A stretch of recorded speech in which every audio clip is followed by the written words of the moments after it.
mau memberi.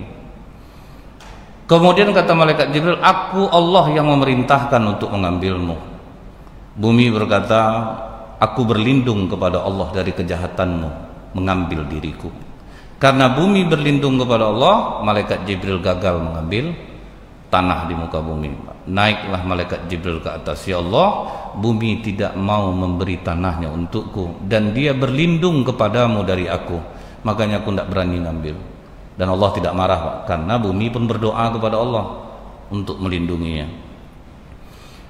Kemudian diperintahkan yang kedua, malaikat Mikail, Pak. Malaikat Mikail ketika mengambil tanah pun serupa, bumi pun tidak mau memberi. Tadi Jibril yang datang kemari, sekarang kau pula lagi mau mengambil aku. Aku diperintahkan Allah untuk mengambilmu. Tak mau aku. Apa urusan kau mau mengambil aku? Jadi memang itulah takutnya kalau kita ini sudah bersatu dengan unsur bumi, Pak. Makanya mencabut ruhnya itu dipukul, Pak. Karena seperti baut roda sudah lengket bekarat, tentu buka ditokok lagi, Pak. Karena sudah bersatu unsur ruh yang suci dengan tanah. Itu yang membuat tidak heran kita, Pak, ya. Ada orang disimpannya emasnya, Pak, dari mulai tahun 60 dari 1000 segram sampai sebesar kaleng kingguan itu disimpannya, Pak.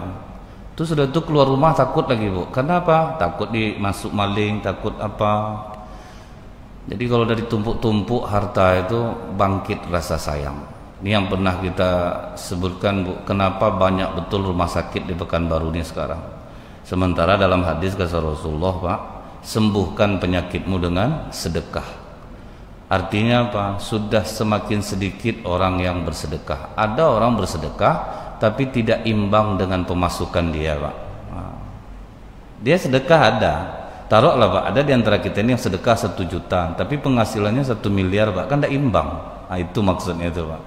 Makanya tambah banyak rumah sakit di Pekanbaru ini, karena hitung-hitungan kita mulai tinggi kalau kita bersatu dengan unsur tanah ini. Jadi yang saya sebutkan tadi, Pak, jumpa saya orang yang unsur bumi ini, Pak, ya. Taunya apa, Pak?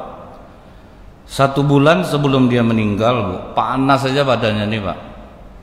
Orang mau ngantar dia takut, Pak, takut nanti dibilangnya mau ngambil harta dia. Akhirnya masyarakat waktu itu beratlah untuk mengantarnya, karena takut nanti dia menduga yang tidak-tidak. Nah begitu dia meninggal, Pak, itu rumah dibuka, emas tuh 1 kaleng kingguan yang besar itu loh, Pak. Akhirnya yang berantem siapa, Pak? Saudara-saudaranya, Bu. Dia tidak punya anak, dia tidak bisa menikmati, sudah masuk kubur.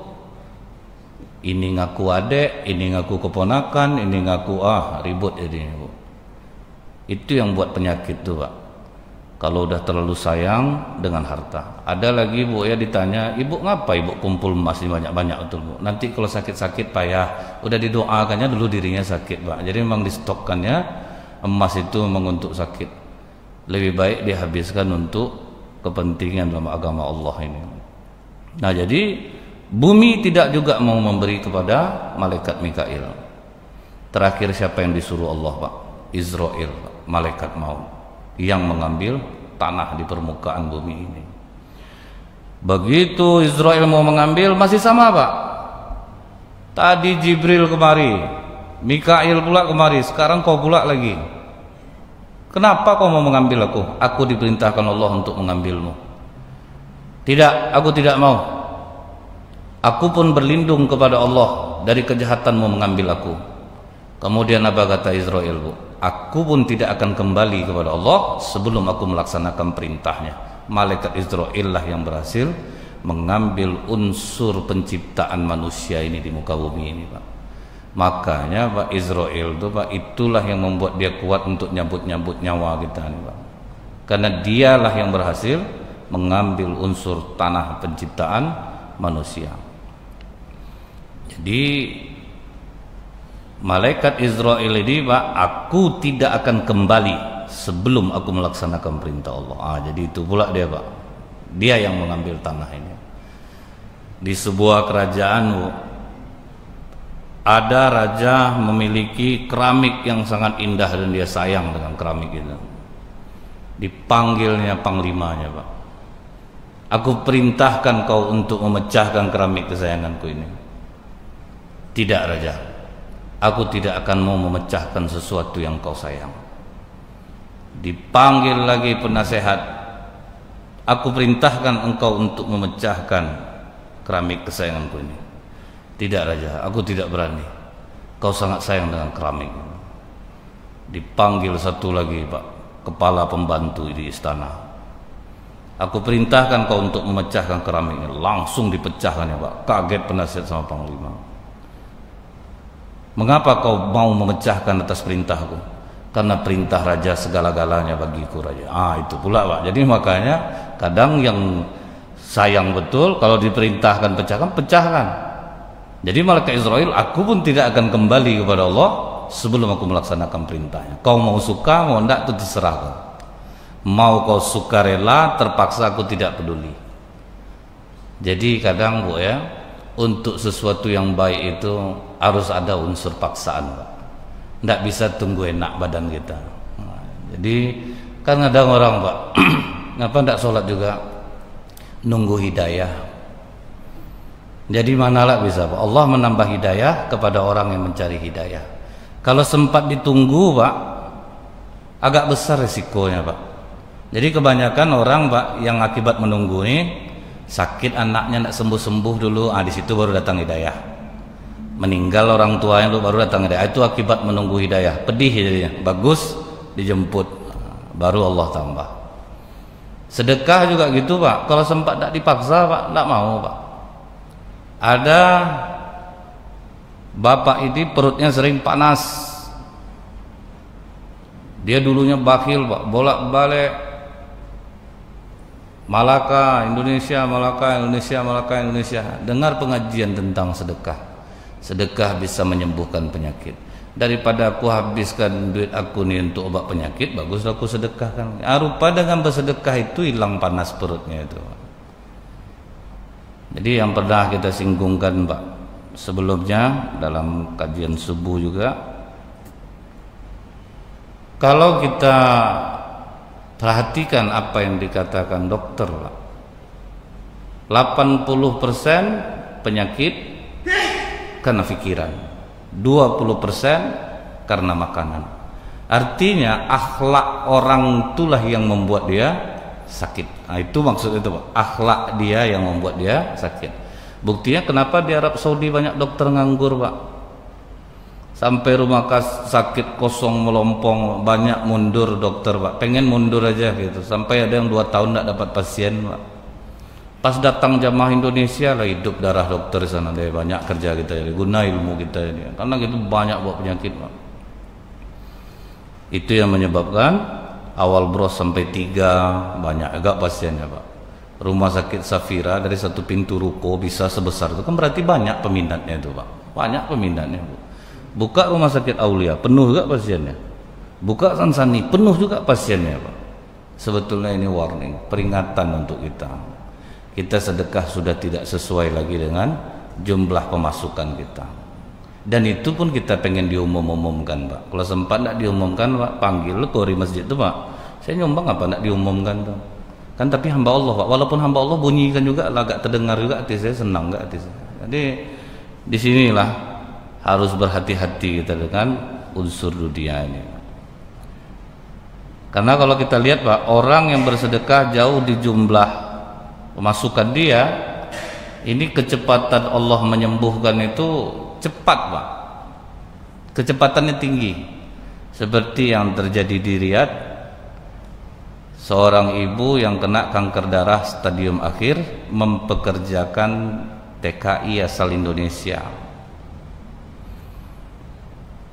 Kerjanya mudah Pak, cuman ngatur obat aja pagi, siang, sore, malam. Tapi kali ini agak terganggu ibu itu semenjak perempuan ini bekerja sama dia, karena sering betul bolak-balik kamar mandi, dan kalau sudah di kamar mandi itu lama. Jadi ibu ini bertanya, aku tidak terganggu dengan kerjaan kau ini, karena kerja kau bagus, cuman aku yang terganggu kau sering bolak-balik kamar mandi itulah. Kalau udah masuk kamar mandi itu lama. Kata TKI Indonesia ini, sebelum saya berangkat ke sini saya melahirkan seorang bayi dan saya sempat menyusukannya dengan air susu saya. Jadi setiap kali bayi saya haus, terasa di dada saya, mengeras dia. Makanya saya masuk ke dalam kamar mandi, kemudian saya perah. Diperahnya airnya, Pak, air susunya keluar, biar tidak sakit dadanya. Itulah yang kulakukan berulang-ulang setiap kali bayi aku haus. Nah, ini keajaiban seorang ibu yang menyusukan bayinya dengan susunya sendiri. Hubungan batin antara ibu dan bayi itu kuat, mengeras dadanya. Allah kasih alarm ya, Pak. Kalau sekarang karena banyak orang tua menyusukan anaknya dengan susu sapi, susu sapi yang mengeras sekarang, Pak. Makanya sapi agak gelisah dia, karena udah banyak yang menyusu dengan sapi. Setelah itu, Pak, menangis majikannya ini. Jadi kau sempat melahirkan bayi dan karena keadaan kau harus bekerja di sini? Iya. Maka majikannya memerintahkan dia, kau pulang hari ini, aku belikan kau tiket, aku beri kau gaji selama 2 tahun. Kerja belum sebulan, Pak. Ku kasih kau gaji selama 2 tahun, panjang umur aku besok kau balik kerja sini balik. Berapa gaji 2 tahun tuh, Pak? Yang si perempuan ini pulang ke Indonesia ketemu bayinya, yang si ibu ini besok pagi check up ke dokter, kanker darahnya 0%, Pak. Karena dia sudah bersedekah di atas rata-rata. Ini sakit diabetes, Pak, sedekah 5.000, panjang lah doa. Kadang kita ini itulah, diabetes udah jelas mahal harganya, Pak. Doa sedekah 5.000, ya Allah sembuhkanlah segala penyakit. Ngundang orang makan ke rumah, Pak. Doa naik rumah, anak wisuda, kirim almarhum. Orang dikasih ikan teri mentah, jengkol muda, mihun goreng. Gimana orang mau doa sampai ke langit? Jadi ini perlu jadi perhatian ini, Pak. Unsur bumi berbahaya di diri kita. Begitu tanah ini sampai dibawa naik oleh malaikat Israel, diberikan kepada Allah. Kemudian kalau kita lihat, Pak, di dalam surat Shad ayat 71 sampai 72. Apa kata Allah? Inni khaliqum basyaram min tin. Sesungguhnya aku akan menciptakan manusia dari tanah. Ini dalil yang mementahkan teori Charles Darwin, Pak, bahwa manusia dari kera. Allah sendiri mengatakan mintin, dari tanah. Jadi apa yang dipelajari, kita pun sempat pula belajar dulu tuh, Pak, ya, bahwa manusia dari kera itu dibodoh-bodohi kita.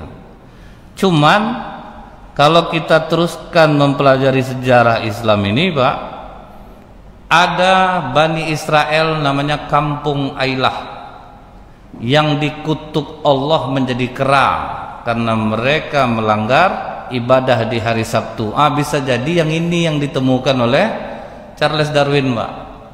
Jadi memang ya, kampung Ailah itu satu kampung jadi kera semua, ya, Pak. Mereka cerdik, dilarang mancing di hari Sabtu. Dipasangnya di hari Jumat, Pak, pancing itu. Jadi tidak usah di hari Sabtu, ngambil dari Minggu. Jadi itu mengakali itu, mengakali, Pak. Akhirnya satu kampung jadi kera. Takutnya yang ini yang ditemui oleh Charles Darwin. Makanya dia mengatakan manusia dari kera. Kemudian, Pak, faida sawaituhu wa nafakhtu fihi min ruhi faqamu lahu sajidin. Kemudian kata Allah, maka apabila telah kusempurnakan kejadiannya dan kutiupkan kepadanya ruh ciptaanku, maka hendaklah kamu tersungkur dengan bersujud kepadanya. Jadi ini Allah sebelum menciptakan Adam. Dari tanah ini, Pak, Allah buatlah tinggi Nabi Adam itu, masih dalam riwayat yang sama, 60 hasta, berarti 30 meter lebih kurang, Pak. 30 meter, kemudian tidak diapa-apakan selama 40 tahun. Istilahnya diangin-anginkan, Pak, biar padat dia selama 40 tahun. Jadi ini juga yang menjadi dasar bahwa apabila sampai umur kita 40 tahun, tidak ada rasanya tanda-tanda ingin menjadi baik, maka siap-siap masuk neraka jahanam. Batas 40 tahun.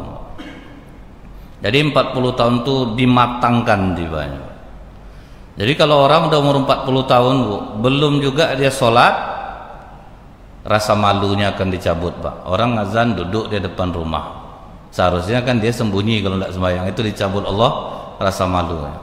Siapapun yang mau untuk menasehati dia tidak mempan lagi biasanya itu Pak, kecuali keajaiban Allah. Tapi kalau dasarnya 40 tahun itu tidak mau sholat, siapapun yang mau ngasih tahu tidak akan mempan lagi. Saya sampai hari ini ada yang orang tua sangat dekat sama saya, umurnya 80 lebih Pak, sembahyang tidak pernah sama sekali. Tidak ada pengaruh Pak, walaupun temannya sama saya tidak juga pengaruh Pak. Tidak bisa lagi, siapapun dah menasihatinya. Tapi bapak itu jadi contoh oleh anak-anak muda Bu. Tengok tuh bapak tuh tidak pernah sholat, badan sehat. Itu jadi contoh anak muda Pak. Tengok orang sering sholat masjid, badan sering sakit. Dia tidak tahu Bu, bahwa ada dalam sebuah riwayat Pak, Allah memerintahkan kepada Jibril ketika ada seorang yang sangat zolim, sakit, zolim Pak, sakit, didatangkan tabib ke rumahnya. Kata tabib ini obatnya seekor ikan, tapi ikan itu sedang tidak ada di negeri kita ini. Kata Allah, Jibril, arahkan ikan itu dari mana tempat musimnya, alirkan ke kerajaan orang yang zalim ini agar bisa menjadi penyembuh penyakitnya. Heran malaikat Jibril Pak, aneh pula, orang zalim tidak ada obatnya, disuruh Allah antar kata, sehingga sembuh dia yang zalim ini. Di tempat lain ada yang soleh sakit, didatangkan tabib ke rumahnya. Kata tabib ini obatnya seekor ikan, dan syukurnya ikan itu sedang musim betul di tempat kita ini. Malah kata Allah, Jibril, usir ikan-ikan itu agar jangan menjadi penyembuh orang yang soleh. Apa tidak tambah panik malaikat Jibril dibuatnya Pak?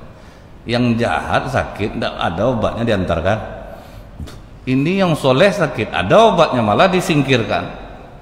Kata Allah, aku ingin orang-orang yang jahat ini Jibril merasakan kesempurnaan hidup di dunia ini, bertambah-tambah kesesatannya, sehingga dia begitu mati tinggal aku masukkan dia ke dalam neraka. Dan bagi orang-orang yang soleh, dengan sakitnya itu aku gugurkan dosa-dosanya sehingga dia bersih kembali kepadaku, tinggal aku masukkan dia ke dalam surga. Jadi Bapak jangan terkecil hati Pak. Jangan pula gara-gara kajian tadi Bapak sakit betul kata Ustaznya, Bapak jarang sedekah mungkin tuh Pak. Nanti marah pula orang nanti Pak. Sakit ini penggugur dosa pula. Nah selama 40 tahun itu Bu, dibiarkan Nabi Adam. Dan selama itu pula malaikat ketakutan melihat jasad Nabi Adam yang diam ini Pak. Nah itu terdapat di halaman 38 dalam kitab Qisasul Anbiya. Jadi ketakutan malaikat ini Pak. Nah dipanggilnya lah Azazil. Azazil ini tibanya Pak paling dekat dengan Allah, sehingga malaikat kalau ada permohonan apa-apa itu ke Azazil dulu Pak, nanti Azazil yang meneruskan ke Allah. Apa kata Azazil? Kalian mengapa begitu takut ketika kalian melihat ini? Kami tidak tahu ini apa, kata para malaikat. Jangan kalian takut, biar aku coba. Maka Azazil masuk dari lubang hidungnya Pak Nabi Adam, brojol keluar dari ekor, masuk dari hidung, keluar dari ekor. Ini makhluk aneh, kata Azazil. Dicobanya, dipukulnya Pak, berdentang Pak, seperti tembikar keramik keras. Ini yang dikatakan Allah dalam surat Ar-Rahman ayat 14. Khalaqal insana min solsolin kal fakhar. Dia menciptakan manusia dari tanah kering seperti tembikar. Keras kita ini sebetulnya Pak. Makanya ada kita yang bisa membengkokkan besi, ditusukkan bengkok besi. Kalau dilatih Pak, keras kita ini seperti tembikar, tidak terpukul sama Azazil itu. Jadi siapa Azazil ini Bu? Iblis laknatullah alaih. Dulu dia sangat dekat dengan Allah. Begitu makhluk ini ada, dia coba masuk dari hidung. Nah, makanya Pak, iblis masuk dari hidung. Sewaktu Nabi Ayub sujud, dia membus dari hidung, Pak, membuat penyakit. Jadi makanya kita kalau berwudu itu kata Rasulullah, sempurnakan wudukmu dengan beristinsya. Hirup air ke dalam hidung, kemudian keluarkan. Karena dari situlah jalur iblis bisa masuk. Kemudian dari apa lagi Pak? Menguap. Rasulullah mengatakan kalau nguap tutup yang keras gitu, bukan tutup gini menguap, tutup yang keras. Begitu tuh loh Pak. Ini kadang sambil walak dolin dilalukannya sekali Pak, walak dolin. Nah berapa banyak masuk ke dalam tuh Pak. Makanya kadang badan kita ini berat, kita bilang kolesterol juga naik. Bisa jadi dah berapa di dalam tubuh kita ini Pak. Nah jadi dikatakan Allah bahwa kita ini keras seperti tembikar, dipukul masuk dari lubang hidung Pak, keluar dari ekor. Jadi artinya apa Pak? Iblis sebetulnya tidak bisa menguasai badan kita ini. Jebol dia, brojol dia, kalau udah masuk brojol dia. Kecuali kita yang mengundang dia untuk dekat dengan kita ya, seperti dia masuk melalui nguap, kemudian dari hidung kita yang kosong lah tibanya Pak ya, dari situ dia bisa masuk. Dari kebodohan, kemudian dari kemaksiatan, pokoknya dari hal-hal yang berbau dosa dia bisa masuk menguasai kita. Tapi aslinya kita ini sangat keras seperti tembikar, tidak terpukul oleh iblis, dan dia tidak bisa menguasai tubuh kita ini. Nah setelah itu Pak, setelah 40 tahun baru Allah masukkan ruh. Allah masukkan pertama dari kepala. Begitu Allah masukkan dari kepala, artinya apa Pak? Yang paling penting kita jaga adalah pikiran kita ini. Unsur yang suci itu tidak dimasukkan dari kaki dulu, dari tangan, tapi dari kepala. Karena kepala kita ini pikirannya itu perubahannya itu lebih daripada kecepatan air yang mendidih. Makanya kita semenit ngomong ini Pak, bisa berpikir lain lagi semenit kemudian. Kita ini Pak, suka berubah-ubah. Pemikiran kita ini kadang pun bisa salah, lebih banyak berburuk sangka daripada berbaik sangka. Itu resiko kalau kepala yang tidak dijaga. Jadi kepala kita ini Pak, di tengkuk kita ini nama otaknya reptilian brain. Jadi kalau misalnya Pak, reptilian brain ini Bapak ketika marah kan berat tengkuk tuh Pak, itu otak binatang yang keluar Pak. Di kiri kanan kita ini namanya mamalia tua. Mamalia tua ini Pak, Bapak ingin orang seperti apa yang Bapak inginkan, rupanya tidak dia kerjakan, migrain Bapak jadinya, atau sakit kepala sebelah, itu berarti ada keinginan, dia ingin betul orang seperti apa yang diharapkan, tidak mau. Cuman satu otak kita nih yang bagus Pak, di belakang kening nih, namanya neokortek. Neokortek ini Bu, kata ahli biokimia, alirannya ke hati. Sehingga kata Rasulullah, di saat kamu sujud, lamakan sujudmu. Itu memberi kesempatan darah yang membawa oksigen dari jantung menuju neokortek. Kalau neokorteknya bagus, hatinya akan bagus, barulah bisa sholat, mencegah perbuatan keji dan mungkar. Jadi kalau sujud, lamakan sujudmu. Sebetulnya maksud Rasulullah itu Pak, maju ilmu pengetahuan terbukti jadinya Pak. Kenapa orang disuruh lama sujud? Supaya neokorteknya kena darah yang membawa oksigen dari jantung. Itu yang membuat hati orang baik. Perampok di Amerika Bu, berkali-kali masuk penjara, itu nanti neokorteknya diangkat Pak. Itu hukuman yang paling fatal untuk perampok. Jadi anak-anak dia langsung. Karena kalau neokortek diangkat, langsung jadi anak-anak. Nah cuman satu otak yang mampu menganalisa. Makanya satu neokortek ini kalau makin rajin orang sholat, lama-lama dia makin baik. Karena dia akan bisa mengendalikan otak binatangnya, mamalia tua dan reptilian brainnya. Jadi orang rajin sholat itu sebetulnya kalau benar Pak ya, dia memang tidak pengamuk, tidak pemarah, tidak emosian. Apa kadang tidak Bu, baru sujud baru sebenarnya duduk balik, belum sampai darah itu lagi Pak ke neokortek, dia udah duduk balik. Itu yang membuat tidak berubah-ubah. Jadi kalau nampak tidak berubah, sholat tak tanggung, rajin kelakuan Bu, itu bisa jadi sujudnya tidak ada yang lama. Cuman kalau dalam berjamaah ini tidak boleh dilakukan. Itu hanya di saat sholat sendirian. Tapi etikanya Pak, tidak boleh pula kita sujud terlalu lama melebihi kita berdiri. Karena semulia-mulia sholat adalah yang paling lama berdirinya. Kalau rasanya mau lama sujud, panjangkan ayatnya. Jadi baru kita bisa sujud lama. Nanti lama itu sujud tidur rupanya Pak. Jadi cuman saya ingat masalah sujud nih Pak. Ingat saya, ada dulu Ustadz mau ceramah setelah maghrib, laptopnya ditaruh samping pintu nih Pak. Pintu ini belum siap lagi, langsung arah keluar. Tapi bukan di masjid ini. Sujud terakhir Pak, dimaling orang laptopnya itu Pak. Dikejarnya, tertinggal orang sedang sujud Pak. Berair-air hidung orang dibuatnya Pak. Lama betul sujudnya Pak. Orang tidak tahu Pak, taunya pas dia memekik maling, barulah orang tahu dia sedang ngejar maling itu Pak. Sampai sekarang saya jumpa Ustaz itu payah saya mau tidak ketawa tuh Pak, saya ingat. Karena meluas di Pekanbaru lu berita ya Pak, entah tak sampai sini tanda. Dikejarnya maling saat sujud, tertinggal orang sedang sujud Pak. Jadi makanya Pak, makmum itu disunnahkan untuk melihat kalau imam sudah terlalu lama berhenti pada satu gerakan, maka makmum dibolehkan untuk mengintipnya. Dasarnya apa Pak? Ketika Rasulullah sholat subuh, di saat rukuk kedua turun malaikat Jibril, ditahannya punggung Rasulullah Pak. Kata malaikat Jibril, tunggu Ali ya Rasulullah. Karena Ali belum datang Pak. Di saat mau subuh dimulai, Ali belum datang. Kata Rasulullah, tunda dulu sholat subuhnya.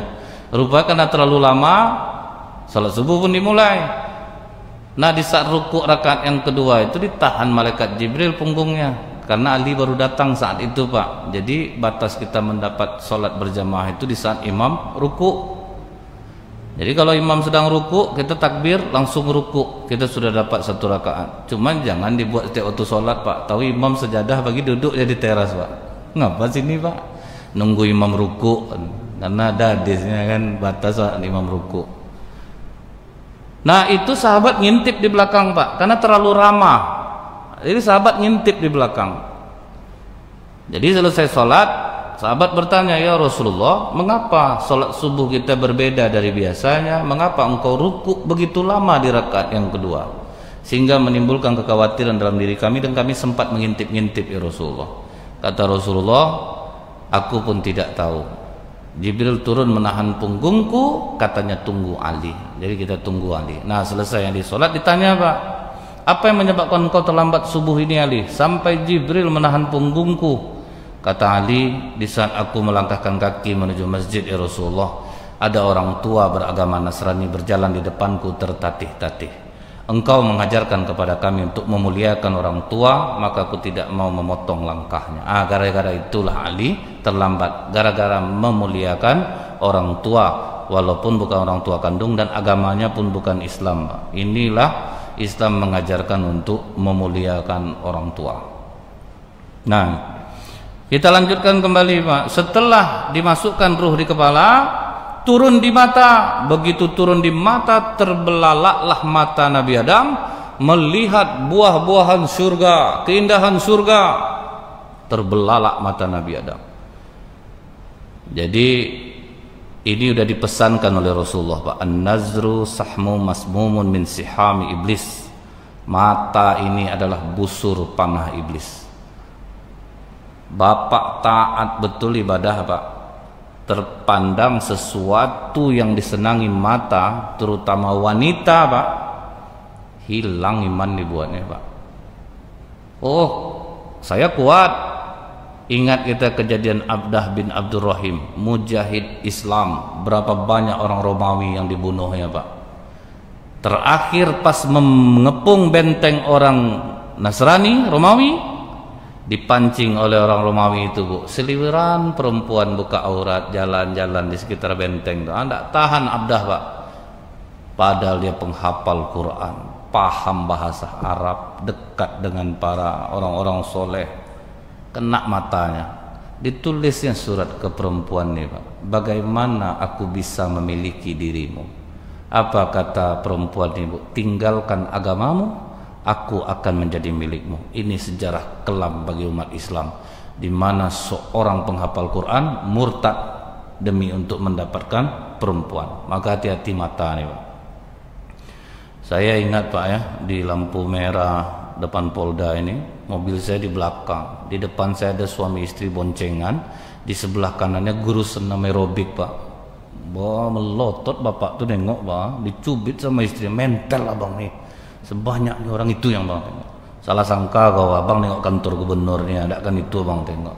Payah Pak menjaga mata nih, jangan salah lagi Pak, bahaya Pak, karena memang dia busur panah iblis. Tapi kata Rasulullah, an-nazru sahmu masmumun min sihami iblis, faman taraka khaufan minallahi ta'ala a'tahullahu ta'ala imana yajidu halawatahu fi qalbi. Tapi siapa yang sanggup menahan matanya karena takut kepada Allah, tidak bapak hidupkan tontonan-tontonan di TV yang membuat selera, kita membuka HP walaupun tidak ada orang lain menyaksikan, tapi bisa kita menahan diri karena media ini tidak ada Pak. Kita buka betul yang baik-baik, karena masuk yang buruk, tahan tidak? Maka kata Rasulullah, akan Allah tanamkan manis lezatnya iman di dalam hatinya. Jadi kalau kita terasa, kenapa saya sudah rajin sholat, hati ini hambar juga rasa, takutnya Pak itulah, mata ini terlalu kita bebaskan untuk memandang yang tidak-tidak. Turun ke hidung. Begitu ruh sampai di hidung, Nabi Adam bersin Pak. Begitu sampai di hidung, Nabi Adam bersin. Maka kata Allah, Adam, ucapkanlah alhamdulillah. Alhamdulillah, zikir tua itu Pak. Zikir tua yang paling pertama adalah subhanallah. Ketika malaikat berat mengangkat arsy Allah, maka Allah perintahkan mereka mengucapkan subhanallah.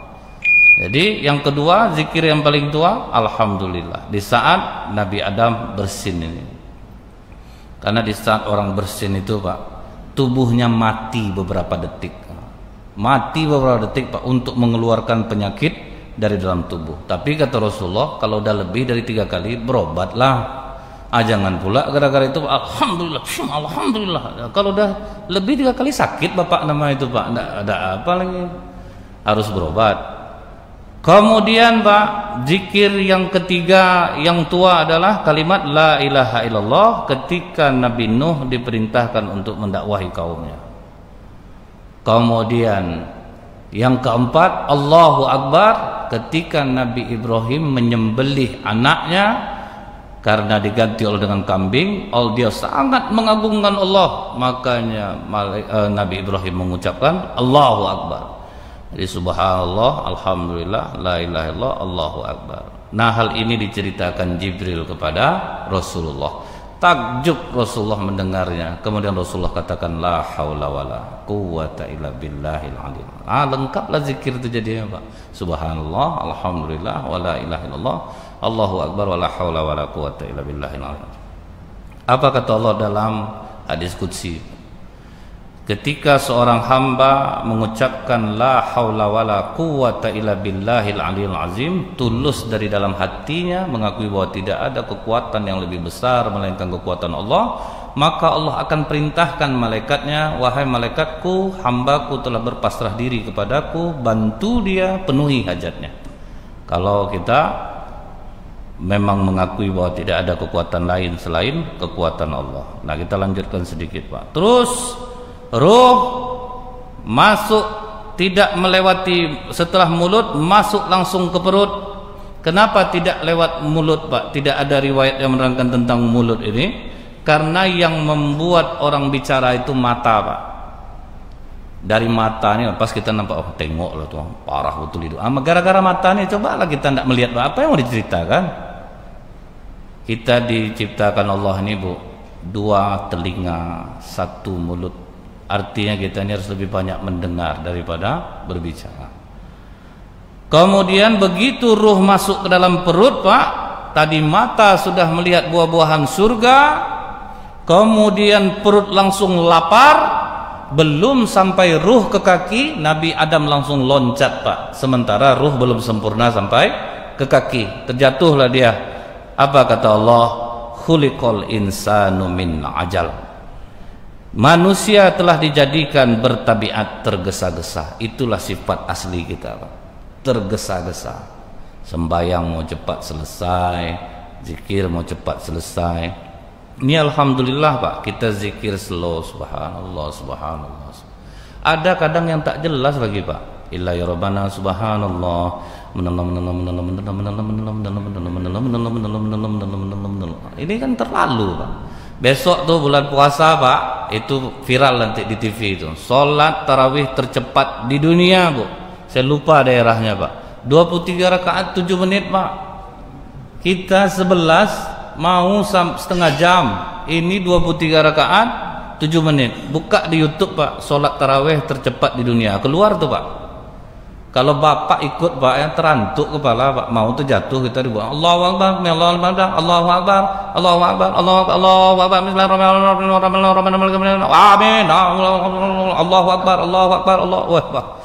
Dasar Pak, viral betul itu besok tuh, ndak berubah-ubah, jamaahnya ramai Pak, itu kelihatan Pak pengen cepat pulang tuh Pak, pokok banyak jamaahnya. Nah jadi ini sampai di sini dulu kajian kita dalam kitab Qisasul Anbiya, dalam riwayat Nabi Muhammad berjumpa dengan Nabi Adam alaihissalam. Subhanakallahumma bihamdika asyhadu an la ilaha illa anta astaghfiruka wa atubu ilaik. Assalamualaikum warahmatullahi wabarakatuh.